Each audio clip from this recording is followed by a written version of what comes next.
I'm a hydrogeologist. My motto in life is think out of the box. My name, Marcel. My experience, groundwater and soil contaminations. I'm the creator of Geo RGB, a channel of geographic information systems, GIS, geology, hydrogeology, and contamination. The purpose, the objective, the goal, the intention, the target, the desire. Share my experience and acknowledge to create points of discussion. The Geo RGB community. Promote the use of free and open source software. A free digital society. Provide technical advice to environmental companies. An opportunity for professional growth.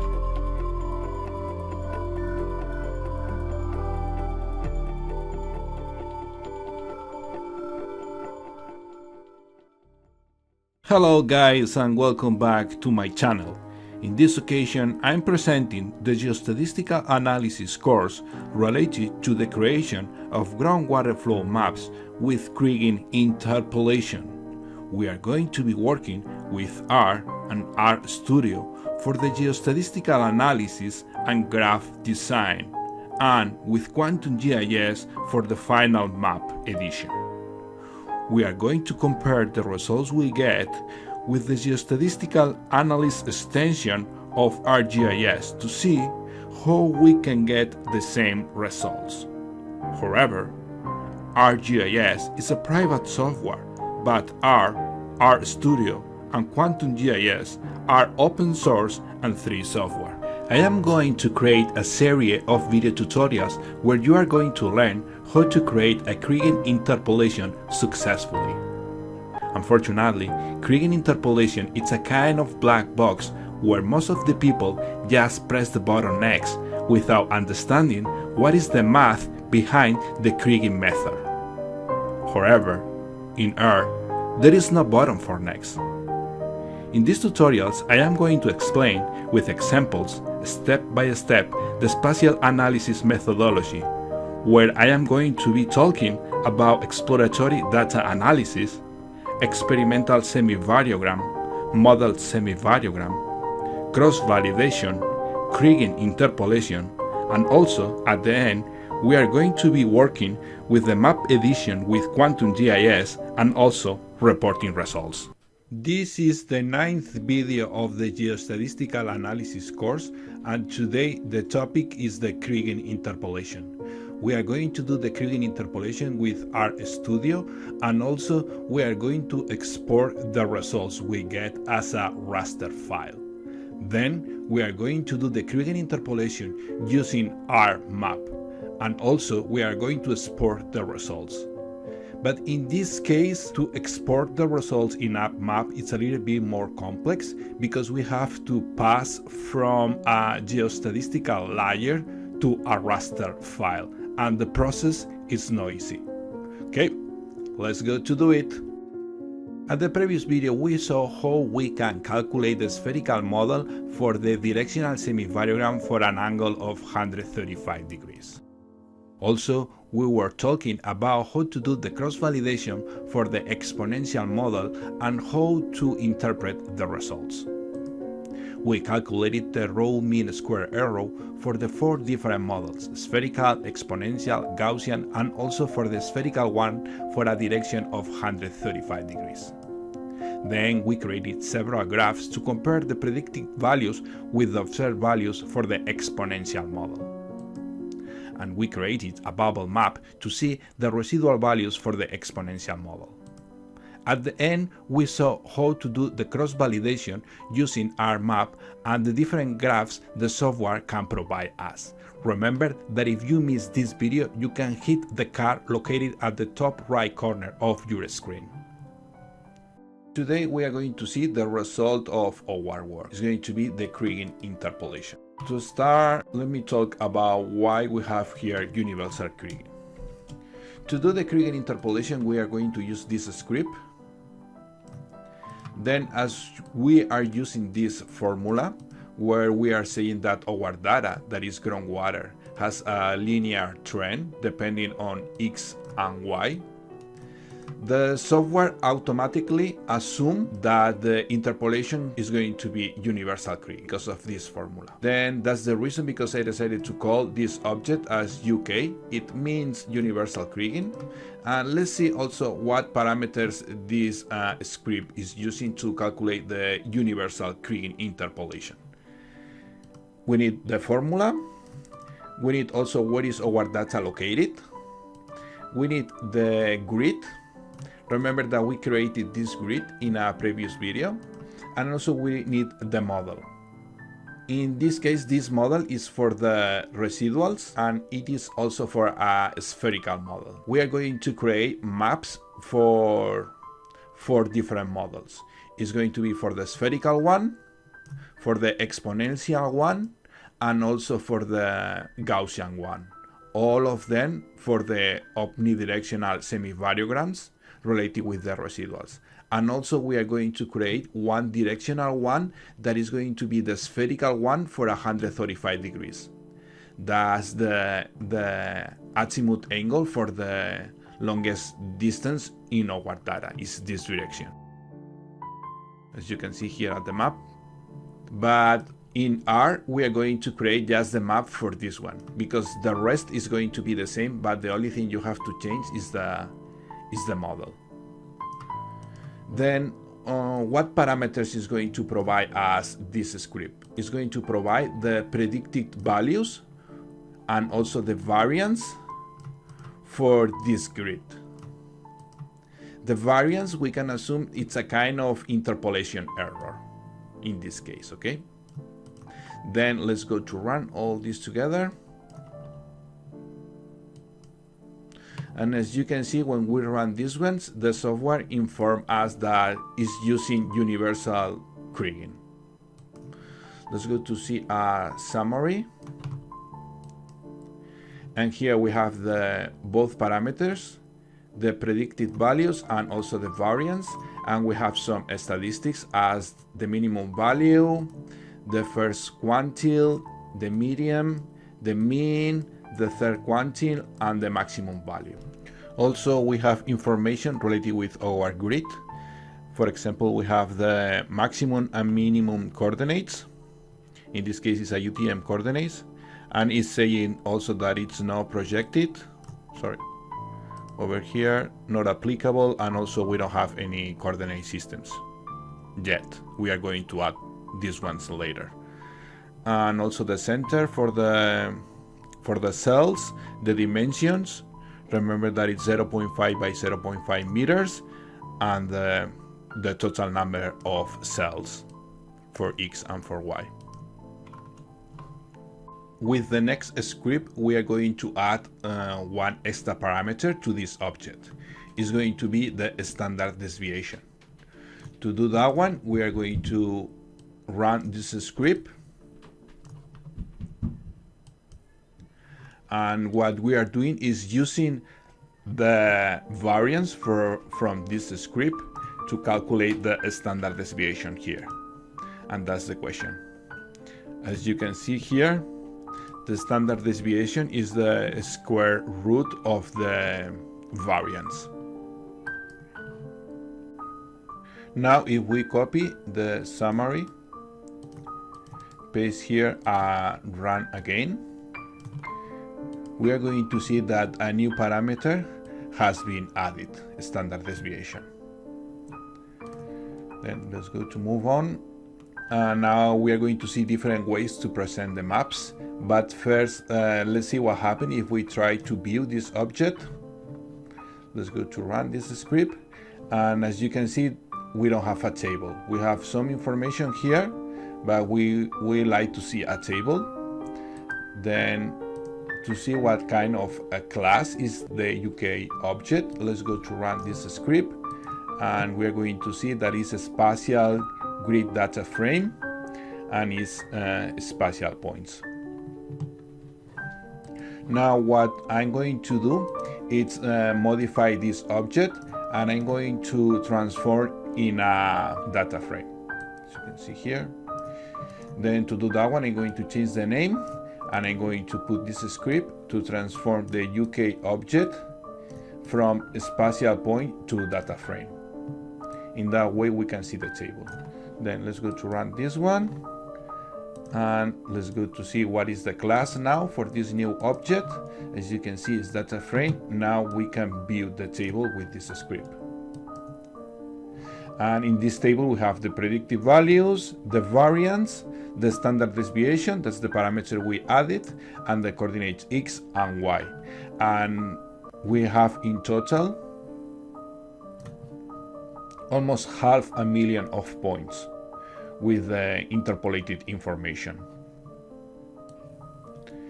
Then let's go here. Now what I'm going to do is I'm going to transform this object, this one, in a simple feature to work with QGIS. Then first I need this library, run, and that's the script I'm going to use. And as you can see here, I changed the name for this object, and I added this script here that is saying that I want to transform this one here as a simple feature. Then I'm going to say that the coordinates x and y from this table, x and y, and also I want to add the coordinate reference systems, is these coordinate reference systems. Then you can look for this number, and you are going to see that this one, it's a reference coordinate systems. Then let's go to run this one. Okay, and now let's go to see what is the class. As you can see now, it's a simple feature as a data frame. Then I can view this one, and now the only thing it changed, it was the geometry. Now we can make the maps. First, let's go to do the maps with latitude and longitude. Going to run this one, and let's go to make the first map. That is going to be the predicted values. When you have this symbol, it means that the software is working, and as we have almost 500,000 of points of information, it takes time to load the map. I'm going to pass the video faster. Okay, the map is already created. As you can see here for the QQplot, we added this one here to indicate that it's a simple feature and where is the data located, and also what parameter we want to interpret, what parameter we want to add in our map. Then I'm going to make this one bigger, and it's going to take time to load the image. Okay, this is our map for the predicted values for the Kriging Interpolation with the universal one. Now let's go to run the next script. I mean the next the next script for the next map. That is going to be a map related with the variance. That is in latitude and longitude, okay? And here you have the legend. In this case, the data is here, and we want to make the interpretation of the variance. And all these ones are related with the legend, the labels, the title, the subtitle, and etc. Let's go to run. Then, as you can see, according to the legend, where we have the minimum variance is where our piezometers are located. That is where we have the data. Then over here in this area, we don't have any piezometer and we don't have any data, and is where the map is having the highest variance according to the legend. Then this area is assuming that we have the biggest error over here, because there is no data to interpolate this area over here, and the same this area over here. Now let's go to run the last one. In this one, I didn't add any title, legend, anything like that, just to make a simple map. in this case the map is very similar to the variance one, but in this case what we have is the standard deviation. As you can see here at the legend, standard deviation. Now let's go to move on the other maps. Now let's go to the maps in UTM coordinates. And pay attention here because we are changing the way we are doing the map. As you can see here, now we are using the UK object. It was this one, the first one, because here we was using this one. It was a different one. It's a different way to do the maps, right? Then we added here as a data frame. Yes, just to make sure that things are changing here. And also here, even we are doing the UTM maps, we didn't assign any coordinate reference systems. We are going to see the UTM coordinates, but we doesn't specify what is the zone or even what is the hemispherium, north or south. Okay, let's go to run this one. And now let's go to plot, okay? Plot the map is this one, and this one is for the prediction, for the predicted values. Just the same as before, but now we have the UTM coordinates for the prediction. Here we have the legend with the groundwater elevation. Okay, let's go to run the next one. The next one is going to be the prediction map, but now we are going to add the contour lines. And also again, let me fix this one a little bit. This one again, it's a different kind of map. It's this one where now what we have is the contour lines with the elevation for the groundwater. And here we have the legend. And that's for the prediction values. And now we are going to do the same, but in this case it's going to be for the standard deviation map. As we saw at the previous map, in this area is where we have the maximum standard deviation because there is no data. Now we are going to learn how we can export these files to open with Quantum GIS. I'm going to paste here, and that's the last thing we are going to do today with RStudio, and then we are going to see how we can create these maps with ArcMap. To export the Kriging Interpolation, we are going to use this script we was talking previously. Is this one with the parameters we need, all these parameters, and you can put here the name you want. But first we have to make sure that what models we are going to use. We are going to export the spherical one, the exponential one, the Gaussian, and the spherical for 135 degrees. Remember that we did these models the other day. I'm going to check.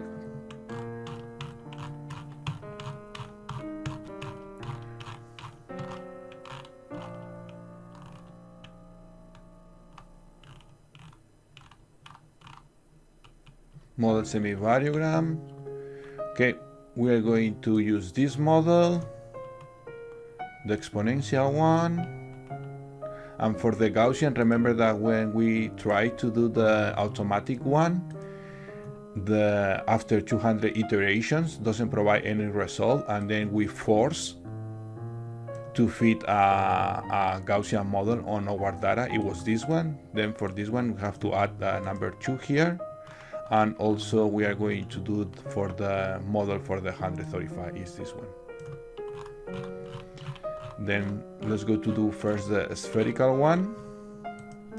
Is this one with this name is good. As I said previously, we didn't add any coordinate systems when we plot for the UTM coordinates, and that's what we are going to do now. Then I'm going to create this object, and I'm going to say that this object is going to be these coordinate reference systems. Going to run all these ones together. As before, it's saying that it's using a universal Kriging because of the formula. Now I'm going to say that I want these coordinate systems in this object. Then I'm going to use this script. And I'm going to plot just to see how it looks like. And now I'm going to export this file, this one, to my computer. I'm going to use this script. Prefer to use here equal. I'm going to run this script, and the file is going to be saved in my temporal folder in my computer. Then run this script. Run this one to know where the file is going to be saved. Then you have here the link. I would like to mention that this folder, it's a hidden folder. Then you have to look in YouTube, for example, how to see the hidden folders. Okay. Then that's the link, and then I'm going to show you the folder here.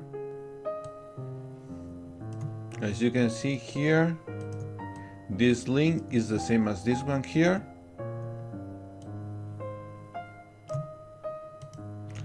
Then what I'm going to do now is run this script, and you are going to see now we have 3 files. After run this one is going to appear a new file. Is this one here. As you can see, that one finished with C36. That's our file. Then I'm going to rename this one as spherical, and then we can open this one with Quantum GIS. I'm going to show you. Then here, add. I changed the map to a different folder because I'm going to work with this folder. Now open, add, and we have here the map.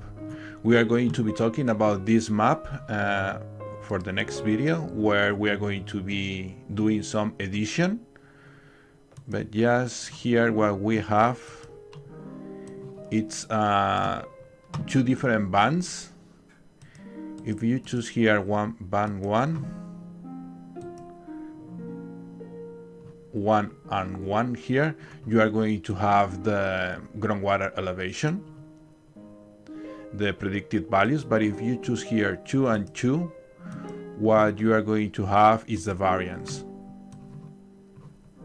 But we are going to be talking about this map for the next video. Okay, we can close this one. Now I am going to do the same, but it's going to be for the exponential one, and I'm going to run everything again, but I'm not going to plot. Run this one to see what is the folder is going to be saved. Sometimes the folder can change, and now I'm going to run. You have to look for these 2 numbers at the end. Run, and E65, and it's this one. Then I'm going to rename this one, and I'm going to do the same for the Gaussian and also for the spherical for 135 degrees, but I'm going to pass the video faster. Now I have all the files here. I'm going to copy and paste on the other folder. I'm going to paste here. Okay, now I have the maps I'm going to work the next day for the map edition with Quantum GIS. Now let's go to see how we can do the maps with ArcMap.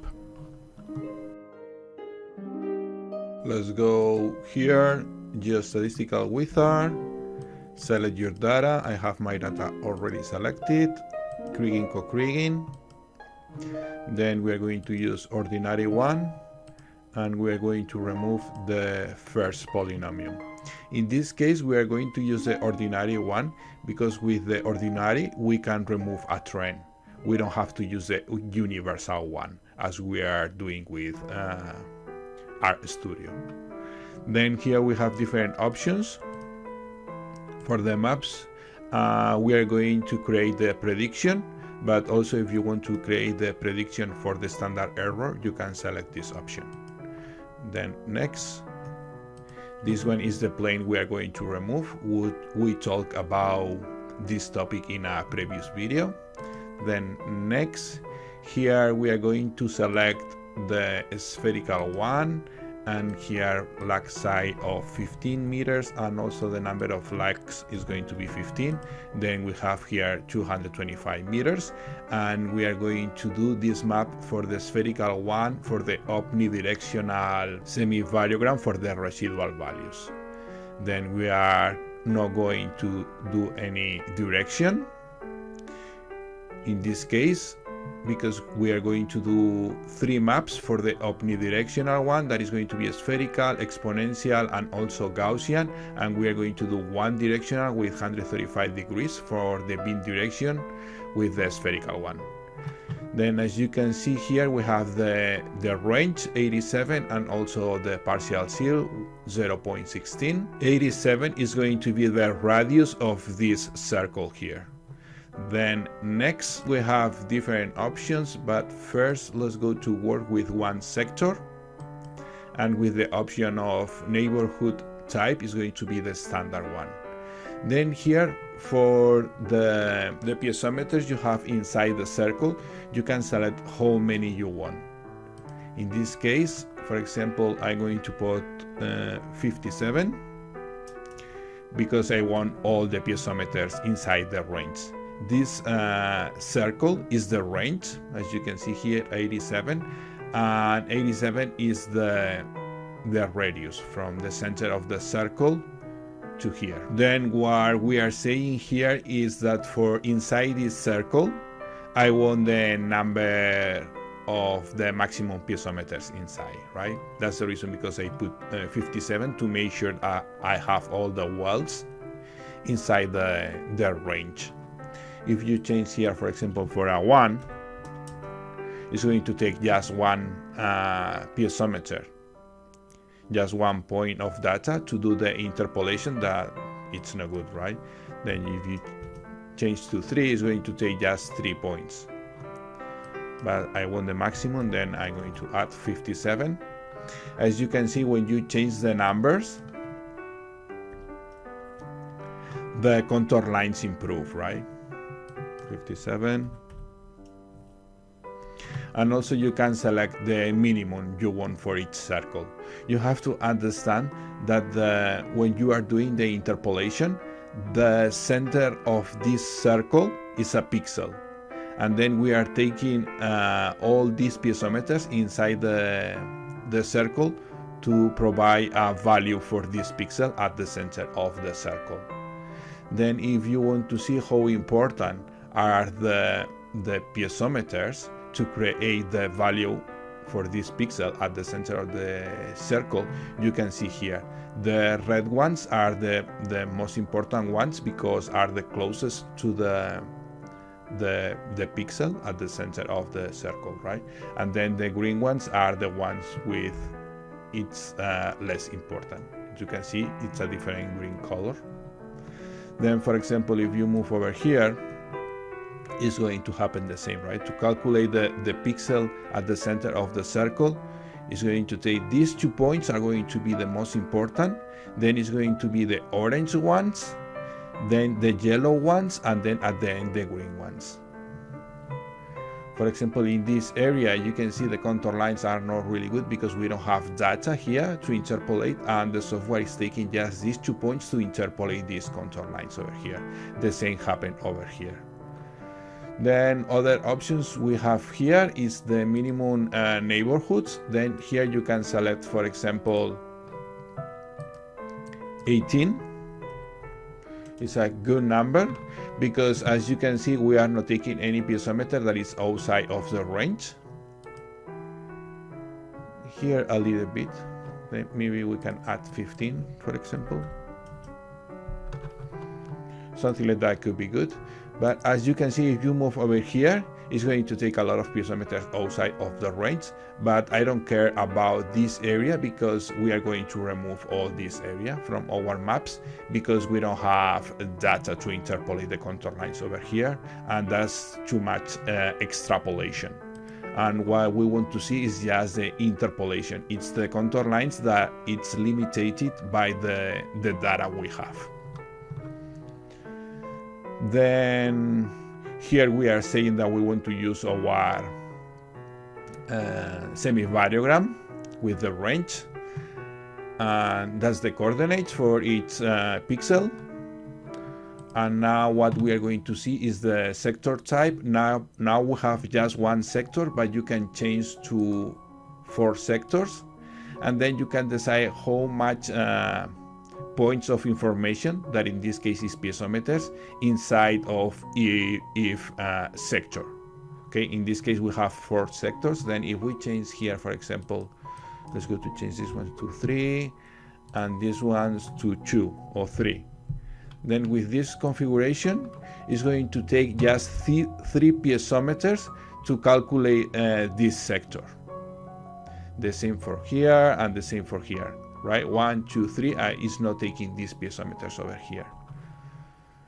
That's for 4 sectors in 90 degrees, but you can change also for 45 degrees like this, and also with 8 sectors. But if you change here to 57,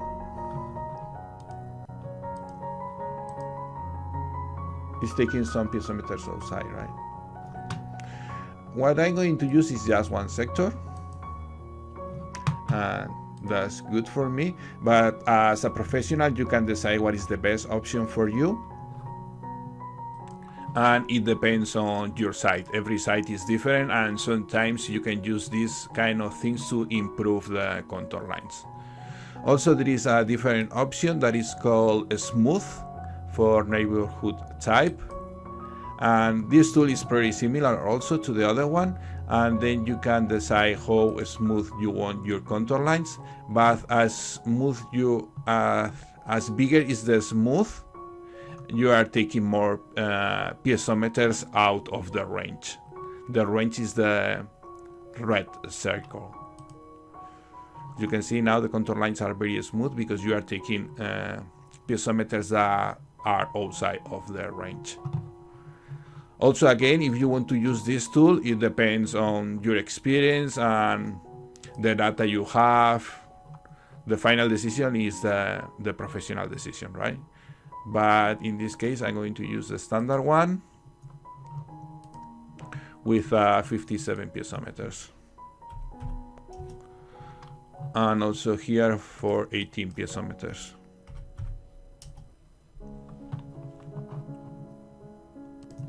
Then I'm going to press next, and that's the cross validation. And we was talking the other day about these values and the maps we can get at the previous video.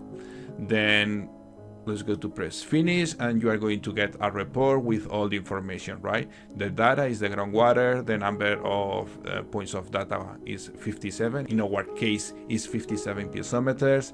The type of kriging you are doing, ordinary. The map is the prediction. The trend we remove from our data is the first polynomial,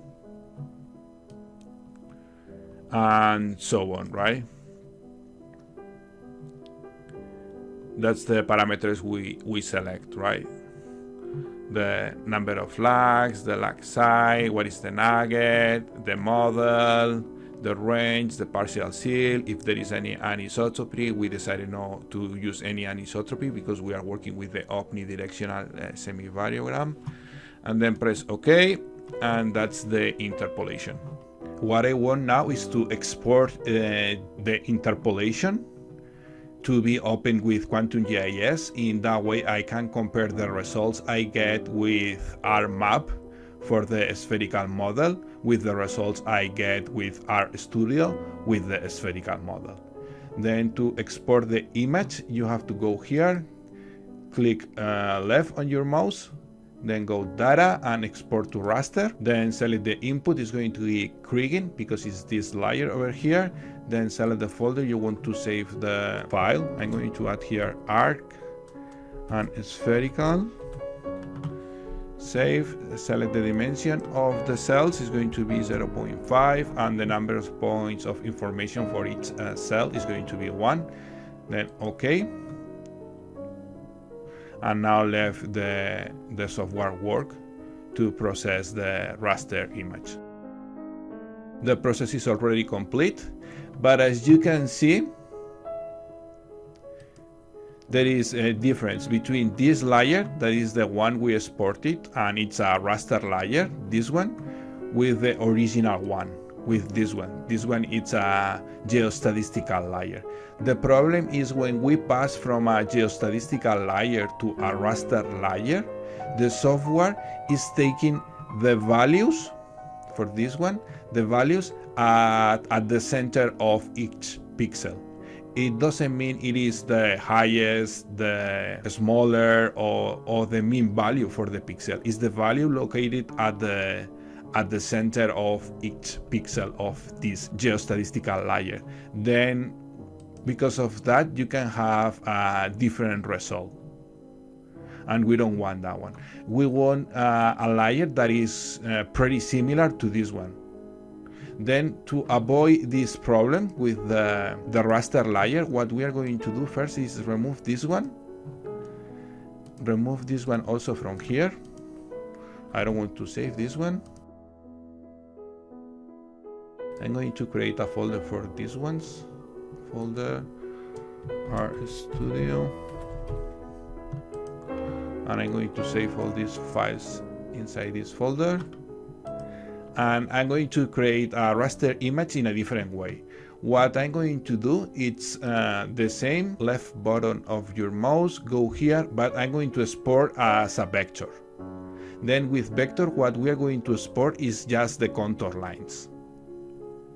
Not the pixels, just the contour lines. Then let's go to do that one. Export. Kriging is this layer here, and the option we are going to select is field contour. Then the folder you want to save is going to be here, and I'm going to create a new folder here also. New folder that is going to be contours. And I'm going to save in that folder. Why I cannot see the folder? Okay. Data. Kriging. This option. Contours. Here, going to put contour 1 or contour for spherical 1. Save. It's going to be presentation.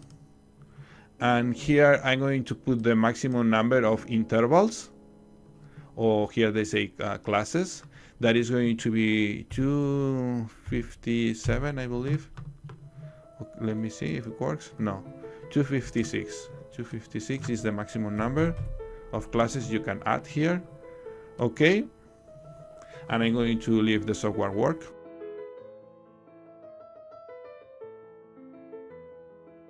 And if we remove this one, we are going to see the result. This is the result. Then what we are going to do now is to export this image as a raster. Then to do that one, we have to look here for polygon to raster.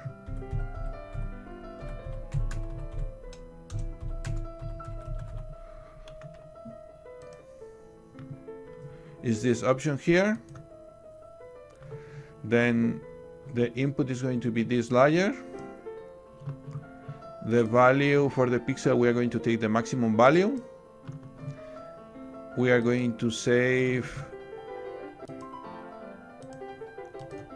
Here is going to be arc as a spherical. Save. And here, this value is good. and for the cell size is going to be 0.5. Then press OK and leave the software work. Okay, we can minimize this one, and we have the result is this raster. Then we can classify histogram, yes. Classify in 10 colors like this one. 10, and we can select the same color, is this one. Apply. And that's the raster we're going to use to compare with the raster created by RStudio. Then if you can see, looks like there are some differences, but it's because the intervals are different. And here also the minimum is different as here, but the maximum is the same, but the minimum is a little bit different. Then it indicates that the result we get here for the raster is not the same as the result we get with the geostatistical layer, but it's very close. And that's the way we can fix that issue related with the values at the center of the pixels. Now we can open QuantumGIS and try to open this file to see how it looks like. Then open here. It's going to be this file here, and you can select the first one, open, add, close, and it's this layer. Properties, so the color, equal intervals, 13 for example. Here is going to be from 91 to 96.5 and apply, and that's the result we get. Then now I am going to do the same, but in this case I'm going to do for a directional one. I'm not going to do all the process, just I'm going to show you how to do the directional one. Ordinary, first, prediction is good, this one is good, next. And now we want to add the direction we want. Then here is going to be spherical, it's going to be the same as before. And then in this case for anisotropy you have to add true.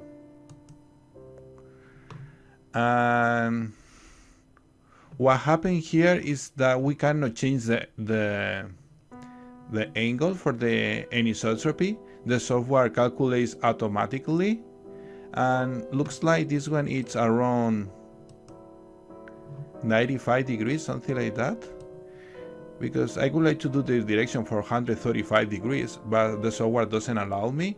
90 is over here, and then it's going to be around 95 or 100, I believe it's something like 95. Then here is going to be 15 for the number of lags, and also for the lag size. Then let me see if I can see the angle here. If I change, no, I cannot see the angle. And I'm going to put over here. And for the tolerance angle, I want 22.5 to do the same as RStudio. But it says 56, but I don't know how it works exactly. Okay, I'm going to leave something like that. And for the bandwidth, I want the biggest one, just to make sure it's taking all the data.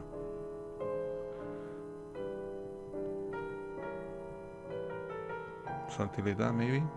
Yeah, I don't know why I cannot change the parameters here It's quite complicated to use this one. And let me see one thing. Even when I change the angle here, as you can see, the values for the range and also for the partial seal doesn't change. It's still the same. Then I believe you cannot do anything with that one related with the anisotropy. It's just to see how it looks like the experimental semivariogram, and also how looks like the cloud of points. But you don't have options to put the direction you want and see the results here. Everything is automatically. Then let's go to leave like that, but I have to change the directional one we did for RStudio. Just to, instead to put 135, I'm going to put 95. But I'm not going to record that one. I'm going to modify just by my own, because you know already how to do it. Then I'm going to press the button next here. I'm going to select the same parameters as before, 57, 18, and I'm going to work just with one sector, and then next. That's the cross validation. That's the report. Now, as you can see, for anisotropy, it says yes. Okay. And that's the interpolation, where when we are taking some anisotropy for an angle of 95 degrees. This is the end of this video because it's already pretty long, and I'm not going to do the maps for the interpolation for exponential and also for the Gaussian with ArcMap, because you know already how to do it. It's the same as we did for the spherical one, and also I'm not going to export because I did already and it is the same. Then thank you very much for watching this video, and see you on the next one, where we are going to compare the results we get with ArcMap with the results we get with RStudio, and also we are going to be working with some editions using Quantum GIS.